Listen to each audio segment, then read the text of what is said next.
I'm Marissa Hale, 33 years old, and the wrought iron gates of my parents' Westport estate open like a stage curtain I never asked to stand behind. The drive curves through tall maples the color of embers, but the beauty doesn't soften the tightness in my chest. I've come for their 35th anniversary, a night I know by heart before it begins. My car idles beside Brooke's silver coupe, the kind that shines even in the shade. The front doors swing wide, and my parents light up for her like the house itself has learned to applaud. I smooth the hem of a charcoal skirt and step out anyway. From the foyer I can already hear a quartet warming up crystal chiming the evening settling into its usual shape. By the end of it, one photograph will tell the truth about where I stand. Before I go any further, tell me where you're listening from in the comments, and if you've ever had to smile your way through a room that didn't see you tap like and subscribe, so more folks can find stories like this. I grew up in a family that prized polish and presentation, the kind where thank you notes were written before dessert and shoes lined up straight inside the door. My mother taught grace like a second language, and my father taught control without ever raising his voice. We were comfortable by any measure summers and Cape Cod winters, with warm flights and monogrammed luggage. Yet most of my education came from library books I hauled upstairs to a quiet corner where I could think. I learned to build things on paper, first service ideas, small ventures, schedules that made sense, and the satisfaction of earning something small without anyone noticing became a habit. I never shook. Brooke collected the center of the room the way some people collect souvenirs, bright and effortless, and there was always a chair waiting for her between our parents at every table. I got good at standing at making sure the glasses stayed full and the details stayed invisible. The house tonight smells like lilies and beeswax polish, and the foyer gleams enough to catch a person's breath if she lets it. I don't. A seating chart rests on an antique stand calligraphy curling into polite little promises that mean nothing, and I find my name near the service doors table, 14 for networking, my mother says with a quick touch to my sleeve, before drifting off toward Brooke's laugh. Across the room my father remembers an errand and places it in my hands as if it belongs there. The toast needs the Veuve, not the house champagne, and the request fits the role I know too well. A server with kind eyes passes a flute my way, and his quick nod feels more generous than anything I've received since I stepped inside. If kindness is measured by who notices you, a stranger just outpaced blood. I pass a tall mirror and nearly don't recognize the woman looking back.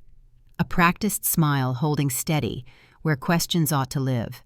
Steady has always been safer. A planner with a clipboard leans toward my mother near the stairs and asks about timing for the photographer, and the reply lands clear as a bell, even under the music. Make sure to get one with just the three of us. Daniel, Patricia, and Brooke for the living room. I don't move. I breathe, and it sounds like a decision I've been making since childhood without calling it one. Around me, guests slip from conversation to laughter and back again, and I guide an aunt to her table and uncle to the coat room, grateful for the busy work that keeps my hands from shaking. The quartet pauses. The room gathers and the first glass is raised toward a story I already know. The anniversary program begins with polished ease gold bulbs, warming the ceiling napkins folded like little ships, the hum of people who belong to one another. I take my place at table 14, where the hinges of the kitchen doors sigh open and shut, and I can hear the clink of trays lined up for the next course. Across the room, a space is clearing near the head table.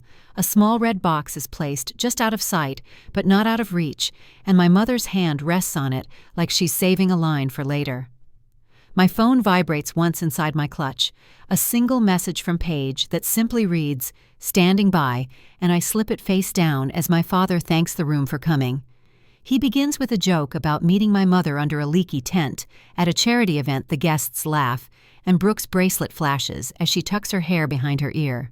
Somewhere in the middle of the story he looks at me, and then past me, and I find the seam in the evening where something is going to give. The toast is still going when a hush moves through the tables the way a tide pulls water from shore. Forks lower chairs, angle everyone watching the head table for what comes next. I straighten my napkin and keep my hands in my lap. The music quiet enough, now that the planner's soft count 3-2 is almost part of the silence. My father gestures to my mother. My mother rests her fingertips on the little red box, and the quartet lifts their bows without playing a note. I can't see the face of the photographer yet, but I know where he will stand when they call for the picture, and I know exactly who will be asked to step aside. The room holds its breath, and so do I as the lid begins to rise. The clinking of glasses fades as my father gestures toward the red leather box resting in my mother's hands. The air in the dining room seems to tighten as she places it carefully before Brooke. My father's voice deepens with ceremony, calling her the true reflection of their 35 years together, his pride evident as the words ripple across the crowded room. Gasps follow when Brooke opens the lid and the light catches the face of a diamond-studded Cartier watch. The applause that rises feels endless, guests leaning forward murmuring about its value, while Brooke throws her arms around both of them. From my seat by the service doors, I see the tableau they create, parents and daughter, shining in the spotlight, while my place in the corner fades into shadow. I lift my champagne glass, though no one is looking in my direction, and sip to keep my hand steady. A few relatives avoid my gaze, their smiles faltering for a moment before settling back into polite masks. At my table, a guest I've never met clears his throat and asks if I'm enjoying the evening, but I can't form an answer before he turns to his wife. The watch sparkles across the room while the toast moves on. My name never spoken, my presence never acknowledged. The absence feels louder than the applause. I set the glass down and slip toward the terrace doors. Aunt Linda intercepts me with a gentle tug on my wrist, asking if I'll sit with her for some air. Outside, the night air carries the sharpness of early autumn cooler than the chandelier heat behind us. She lowers herself onto a stone bench, her shawl gathered around her shoulders, and studies me in silence before speaking. "That's the third gift they've given her this year," she says plainly. I blink, surprised. She counts them off on her fingers. A spa retreat in February, a summer trip to France, and now this watch. The words drop heavy. Brooke had claimed she won that trip through a travel contest, a story I'd half believed. Aunt Linda shakes her head, explaining that my father arranged every detail and had quietly covered her apartment rent for the past 3 years. My breath steadies as the pattern comes into focus, years of overlooked details, aligning into something undeniable. The funding announcement my company had made, an investment round worth millions, disappeared from the family newsletter the same month Brooke began selling handmade soaps at the farmer's market. My achievements buried beneath her hobbies, as though one canceled the other out. A voice joins us, low and warm. Uncle Grant steps onto the terrace with a glass of bourbon in hand, his presence steady. He comments on the watch, calling it impressive, but not half as impressive as the award I won last month. I nod lightly, correcting the title Innovation Leadership Award, and his eyes hold a quiet sympathy. "You know your success unsettles them," he says gently. "It always has. The truth sits between us, undeniable and strangely comforting." A waiter passes discreetly, refilling my glass with a nod that lingers an extra moment, a kindness that steadies me more than the champagne. I lean back against the bench, the cool stone pressing through my skirt, when another familiar figure appears. Sarah, a childhood friend who once shared secrets with me under this same terrace roof, slips through the crowd with a smile that still feels like home. She squeezes my hand and whispers that she saw everything, asking if I want to sneak out like we did for junior prom. Her timing almost makes me laugh, though my phone interrupts before I can answer. The ringtone is distinct, Paige's signal for emergencies.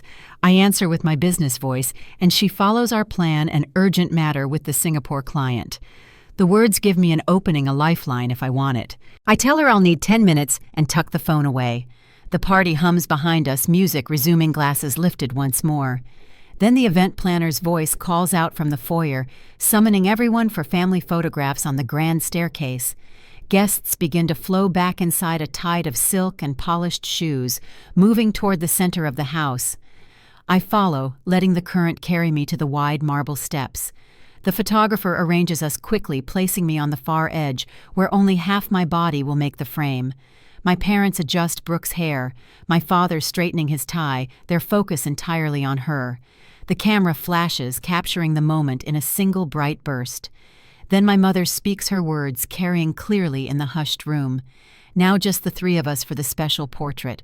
She doesn't look at me, doesn't need to. The instruction is plain. Guests shift politely, some turning away, others pretending interest in their watches. I remain where I am, motionless, as they move into place. The photographer adjusts his lens and takes the shot. My parents flank Brooke, their hands resting on her shoulders, the centerpiece of their family. The absence of my figure completes the picture more sharply than if I had spoken. I stand still as another flash burns the image into permanence, knowing it will hang in the living room long after tonight is over. The applause returns when they call everyone back for a toast. I slip away in the commotion, heading down the hallway toward my father's office. Behind the heavy door, the air is cooler and quieter. I open my laptop and call Paige back, focusing on the work she's already lined up. Numbers, slides, strategies, details that have never failed me. For 15 minutes, I lose myself in what I know best, sending off a revised proposal before the noise of the house seeps back through the walls. My hands ache for a pause, just a moment to breathe, so I step toward the staircase, my heels tapping against wood I've known since childhood. I climb past the second floor and stop before a door that once held my name. When I push it open, the air shifts, faintly scented with lavender and perfume. My room is gone. The green walls I painted at 16 are now Brooke's shade of choice. Where my books once lined the shelves, her pageant crowns and sorority composites now sparkle. Even the window seat where I spent hours reading is filled with her stuffed bears. I cross the room slowly, each step confirming what I already know. A box in the corner bears my name, labeled Marissa Misk. Inside, my college diplomas lie beneath an award I once tucked away with pride. The tassel from my graduation is tangled around the frame of a photograph. Years of work reduced to a single box pushed into a corner while every trace of her life is spread across the room. My desk has been replaced by a vanity crowded with makeup jars. My certificates are hidden behind her trophies. My space overwritten. I sink onto the bed covered with a lavender duvet, my fingers brushing along the seams of the fabric until they land on something hard beneath the pillow. Curious, I pull out a worn copy of Jane Eyre, its spine familiar. Inside the front cover in handwriting I know well is a note from my grandmother. To my Marissa, a girl who will make her own way. The words stir something quiet inside me, a reminder of afternoons spent with her when she slipped me books as gifts while Brooke opened packages piled high on the floor. As I turn the brittle pages, an envelope slips free, sealed with wax bearing my grandmother's initial. My name is written across the front. I stare at it, hearing faint laughter from the party below, the sound carrying up through the floorboards. With careful fingers, I break the seal and unfold the letter inside. The handwriting is steady, the ink slightly faded, dated 3 weeks before her passing 5 years ago. I read the opening line, and my breath catches. Her words are meant only for me. She writes of patterns she recognized, of what it means to be overlooked, of how she prepared something to balance what she could not change while she was alive. She mentions an account in my name, funds set aside, journals left for me alone. The code is a date and afternoon we spent together at the museum. She closes by telling me I am her true heir in spirit, that quiet ones see what others miss, and that I should never forget who I am meant to be. The letter trembles in my hands as I fold it back into its envelope. The sounds from downstairs fade until only her words remain. My grandmother, the only one who ever truly saw me, had left behind not just money, but belief. Belief in who I was and who I could still become. The book rests heavy in my lap, the letter tucked against my heart. Something shifts in me, small but certain, as I rise from the bed. I glance once more around the room, its lavender walls and borrowed trophies no longer stinging as they had moments ago. They tell Brooke's story, not mine. My story is written elsewhere, on the pages of business plans, in the faces of my partners, in the words of a woman who trusted me with her legacy. I close the door quietly and start back down the hall, the letter secure in my purse. Downstairs, the applause and music swell again, but the sound no longer draws me in. I know exactly what it means to be the missing figure in a photograph, and for the first time, I'm beginning to understand what comes after that silence. I carried my grandmother's letter with me as I slipped back downstairs, the envelope tucked carefully into my purse. The celebration was still in full swing, laughter spilling into the hallways, music flowing through every corner. From the staircase, I could see my parents at the center of it all, their arms wrapped around Brooke as another toast rose in her honor. No one seemed to notice I had been gone. The sound of glasses meeting in cheers drifted up, yet I felt miles away from the glow of that chandelier light. In the corridor leading toward the library, I paused at a framed photograph. It was from my high school graduation. My cap sat crooked on my head, diploma in hand, but both of my parents were looking at Brooke, her smile wide, as she clutched a bouquet they had given her. The image blurred slightly as I traced the glass with my thumb, the same imbalance captured then that had just played out tonight. A moment later, I pressed the frame back against the wall and moved quietly on. I ducked into my father's office again, shutting the door softly behind me. The room was lined with dark shelves, heavy with law and finance volumes, but in one corner, tucked almost out of sight, was a box I hadn't noticed earlier. Inside were stacks of newsletters and photo albums, all from family milestones. I flipped through them slowly. Page after page, Brooke stood in the center of photographs while I hovered at the edge. A mention of my award appeared only once, a single line buried beneath paragraphs praising her artwork and volunteer hours. I closed the album and leaned back in the leather chair, the ache in my chest heavier than before. My phone buzzed again. 3 messages lit the screen. Evan's note was first. "How's the royal show? Remember, you don't have to stay." Then Nina Board signed off unanimously, "Congratulations, boss." And finally, "Oliver dinner table's ready if you need to get out." Their timing steadied me.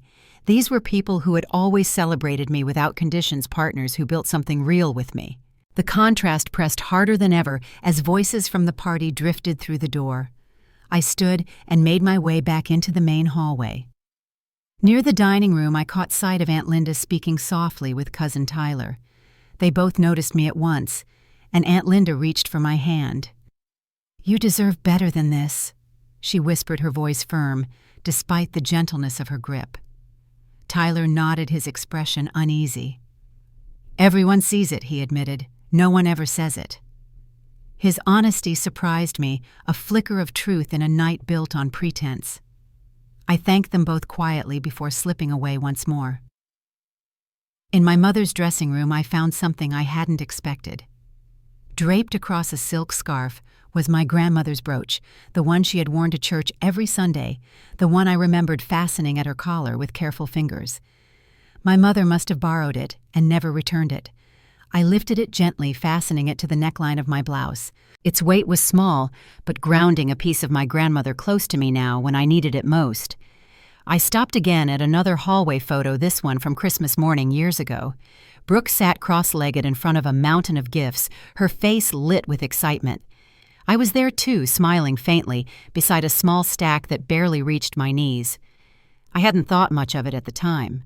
Seeing it now framed and displayed like proof of tradition, the imbalance seemed sharper, more deliberate. The walls themselves told the story I had lived, each frame another reminder. Back in the main ballroom, the photographer's flash illuminated another scene, my parents raising glasses beside Brooke, her new watch gleaming as she waved at the crowd. The guests applauded again, their voices rising over the string music. No one called for me to join them. I lingered at the edge of the room, the sound washing over me without landing. The truth had always been there, but tonight it seemed carved into stone. I wasn't part of the picture. I never had been. My phone buzzed once more, Paige's name appearing with a single line, "Car is ready whenever you are." I looked toward the terrace doors, then back at the room full of guests clinking glasses. My grandmother's letter and brooch pressed against me, steady reminders that someone had seen me once. Someone had prepared for this very moment when the weight became too much. I slipped quietly toward the foyer, no one noticing as I left through the side door. The night air was sharp and cool, but each breath came easier. The drive away from the estate felt endless, the lights of the house fading slowly in my rearview mirror. My hands tightened on the wheel, the letter still resting in my purse on the passenger seat. Every mile between us seemed to strip away another layer of expectation, though the ache remained heavy. I thought of the photos, the portraits, the watch, and the applause. I thought of the years of sitting at the corner of tables waiting for recognition that never arrived. By the time I reached the end of the long driveway, the truth was clear. Nothing would ever change inside that house. I pulled over for a moment beneath a stretch of maples, their leaves rustling in the wind.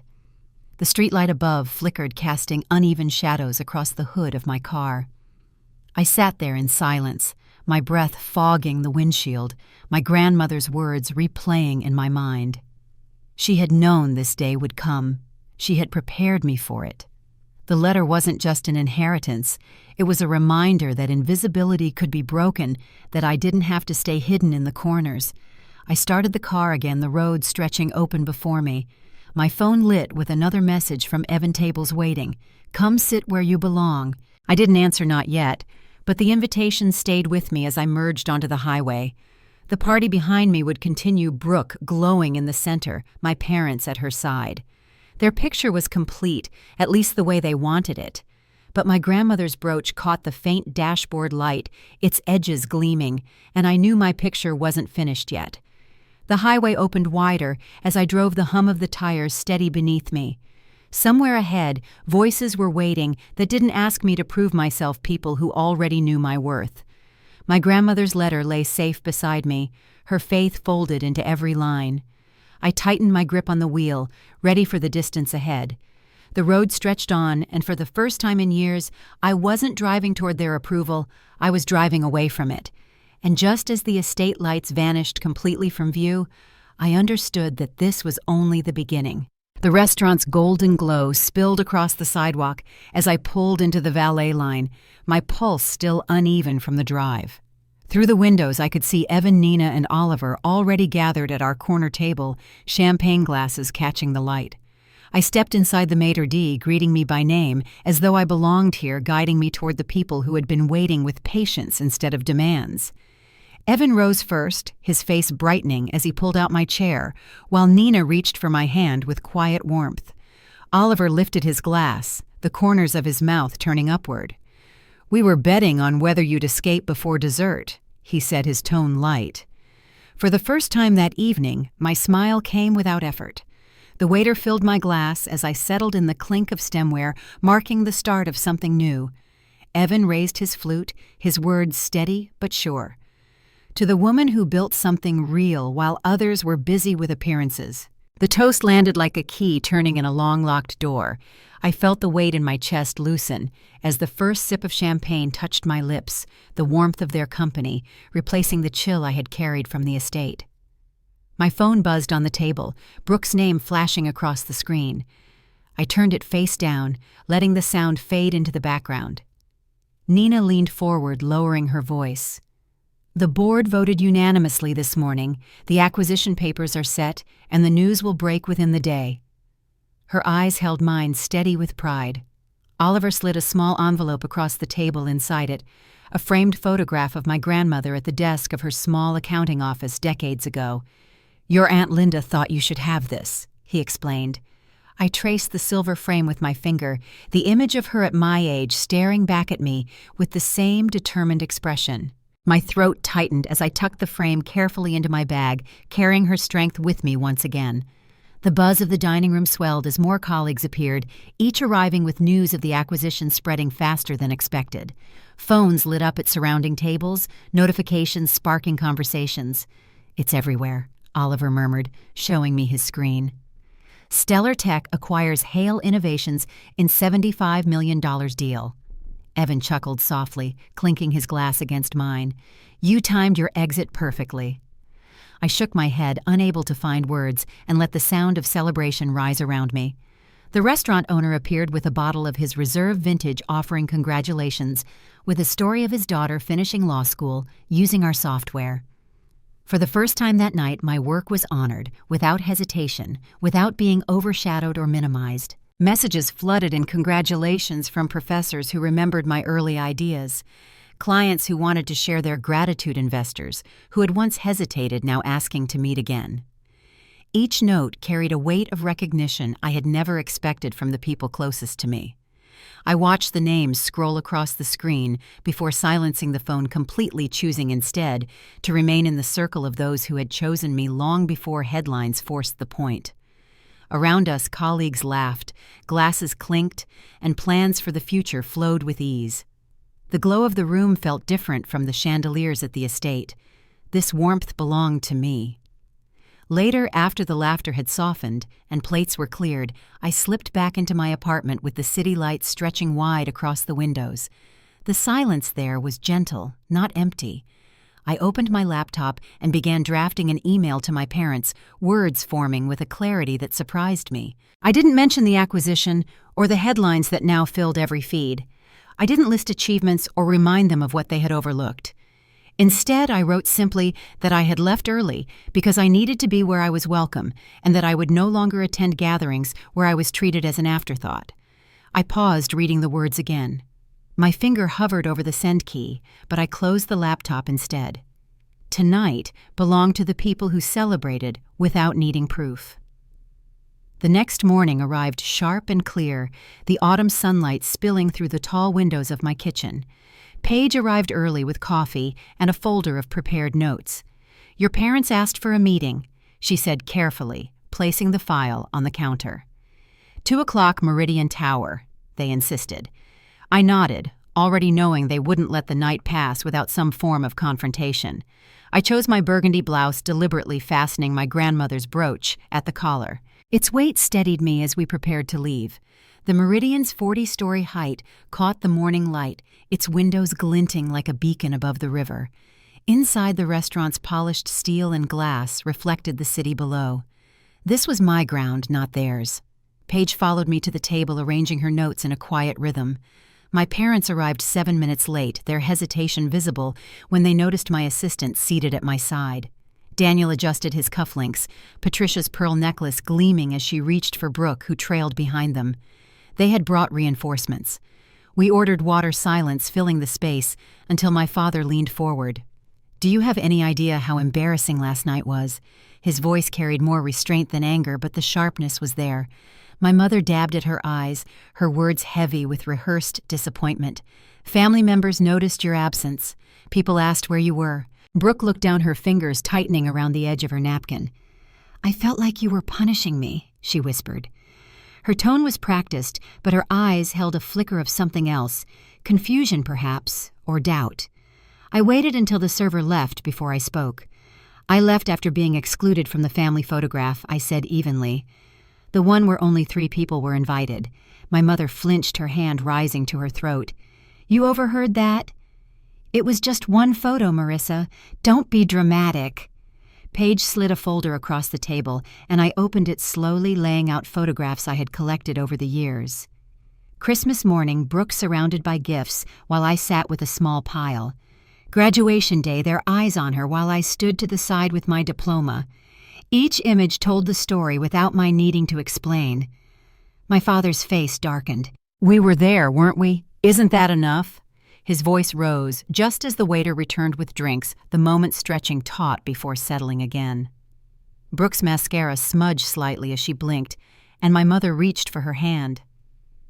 "We told people you were under work stress," she admitted. "They understand burnout.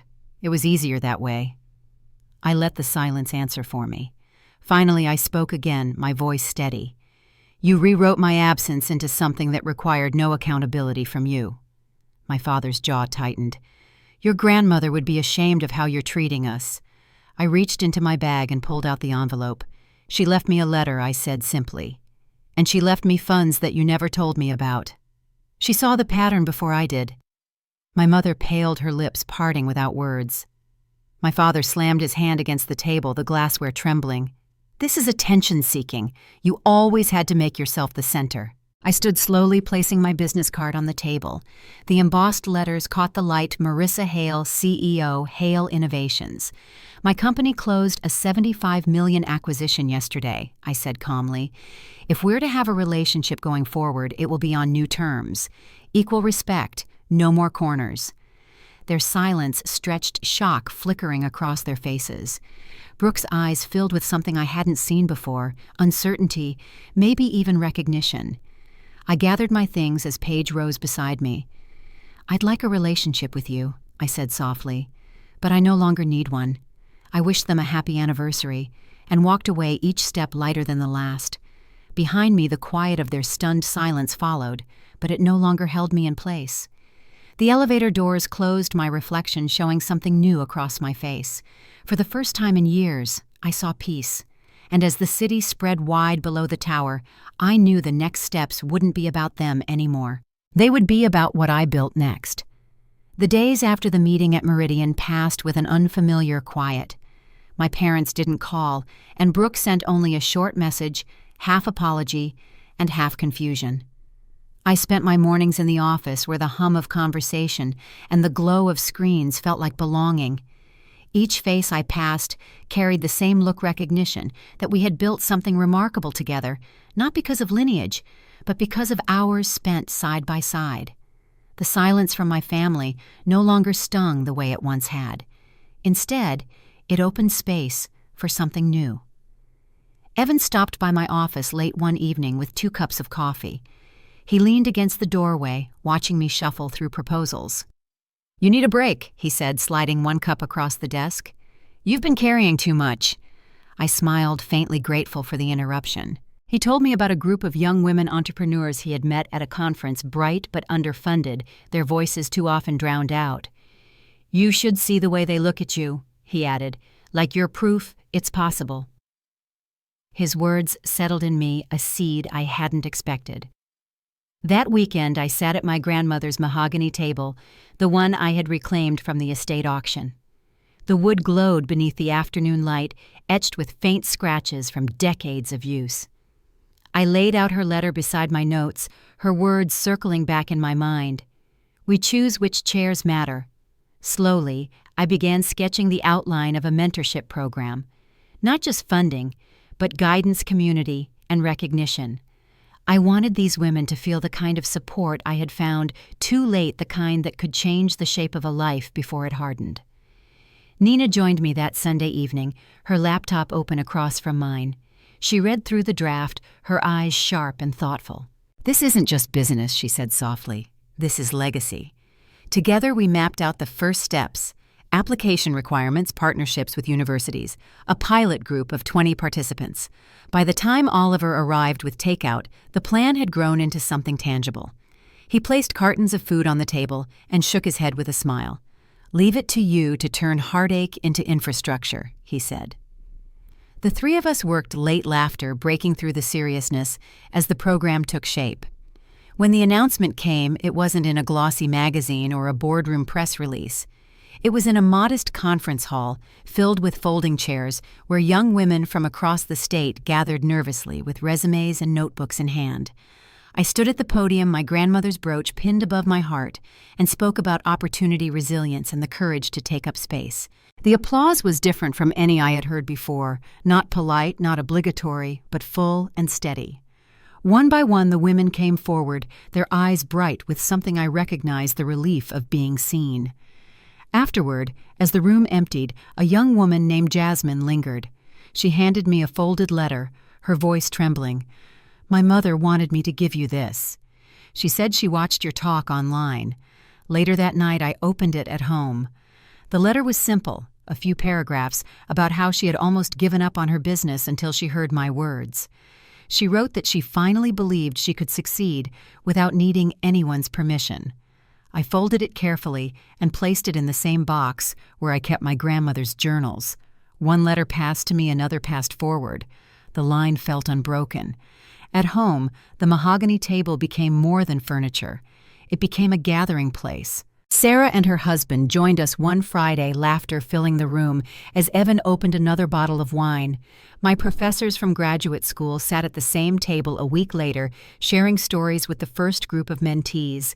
Each seat was filled with someone who chose to be there, not out of obligation, but out of genuine connection. The air around the table held none of the tension I had grown up with, only warmth and ease. One evening, as I set plates across the polished wood, my phone buzzed with a new message from Brooke. It was a photograph faded at the edges of the 2 of us on a tire swing years ago. On the back she had written, "We were happy before they taught us not to be." I held the photo for a long time, the edges soft against my fingers. For the first time, her voice felt separate from theirs, her words reaching for something beyond the roles we had both been cast in. The next afternoon, I met her quietly at a cafe far from our parents' circle.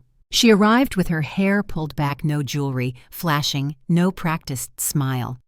She ordered coffee and sat across from me, her hands restless around the cup. "I don't know who I am without them telling me," she admitted, her voice low, "but I want to find out."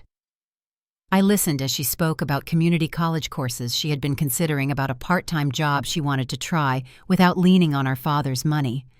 The uncertainty in her words was real, but so was the spark. I told her I would help however I could, not as a savior, but as a sister.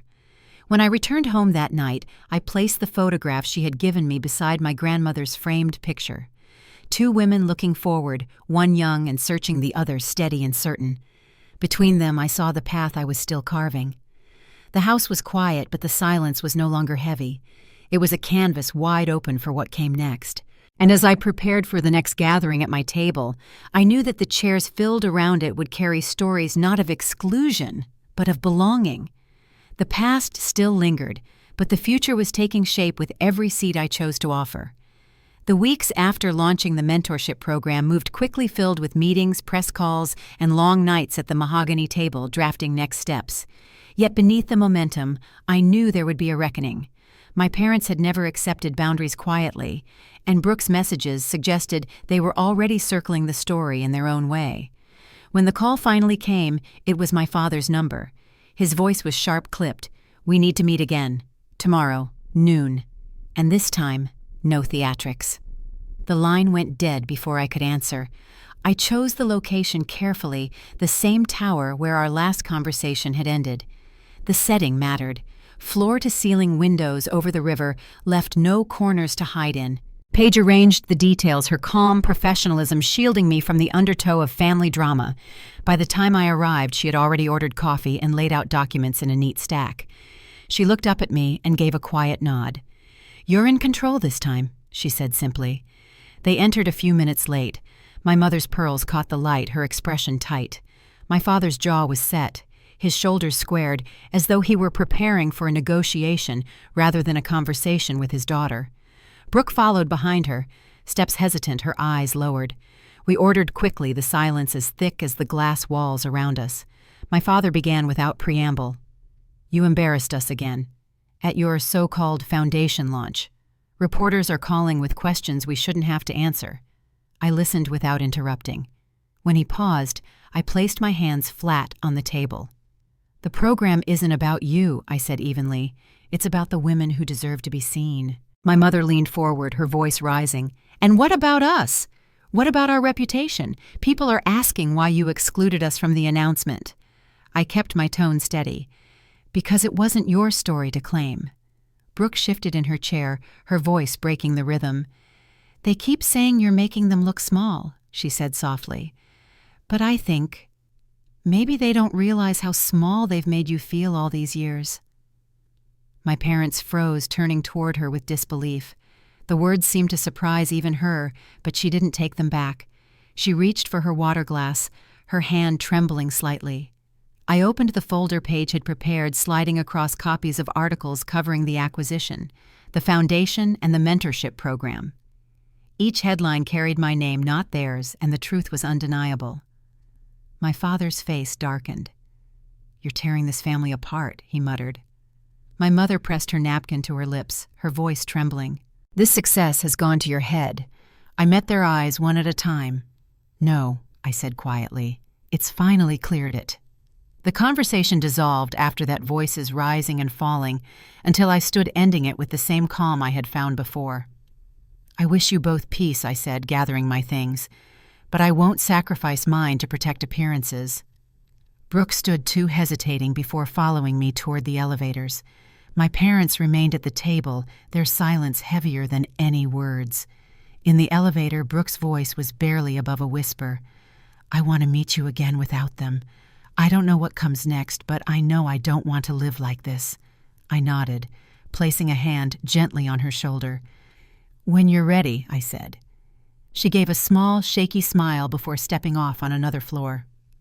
Later that night, I returned home to find Evan waiting with a bottle of wine and 2 glasses. "I figured you'd need this," he said, holding them up. I told him what had happened, the sharpness of my father's words, the disbelief in my mother's eyes, and the tremor in Brooke's voice. He listened quietly, pouring the wine without interruption. When I finished, he raised his glass. "To peace," he said simply, "the kind you make for yourself." The next morning I walked into my office to find a stack of envelopes waiting. Notes from the first group of mentees had arrived, each one filled with gratitude, each one a reminder of why I had started down this path.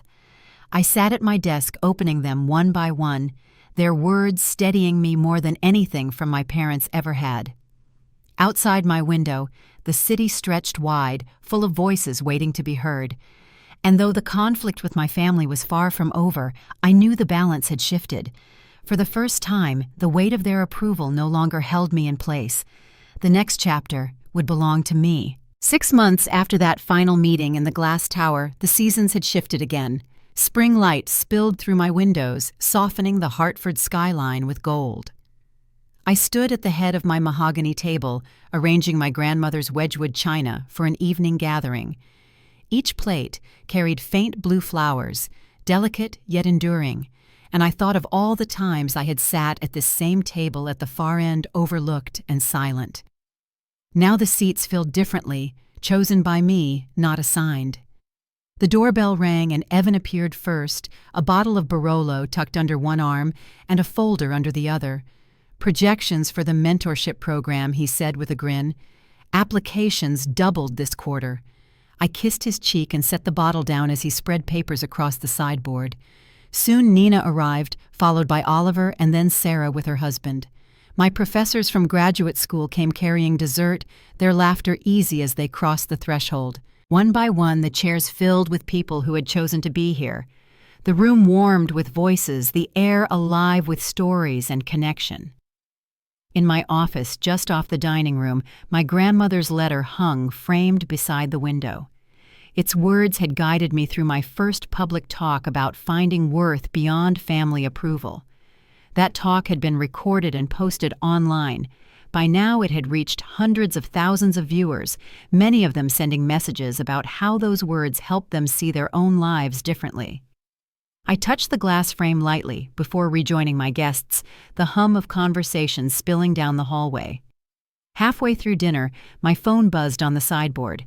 I glanced at the screen. It was Brooke. Her message was brief. "They're still talking about Easter. Dad says you pulled another stunt, but I know better." Attached was a faded photograph of the two of us as children, arms linked on a tire swing.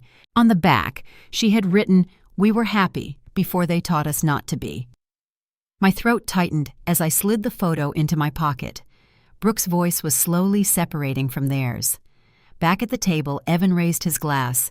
To Marissa, he said, his voice steady. "For building something real, for making space where others only made shadows." Conversation stilled as glasses lifted. Sarah added softly, "And to second chances." I stood then, the brooch at my collar catching the light. "To chairs that matter," I said, looking around the table, "and to the people who fill them."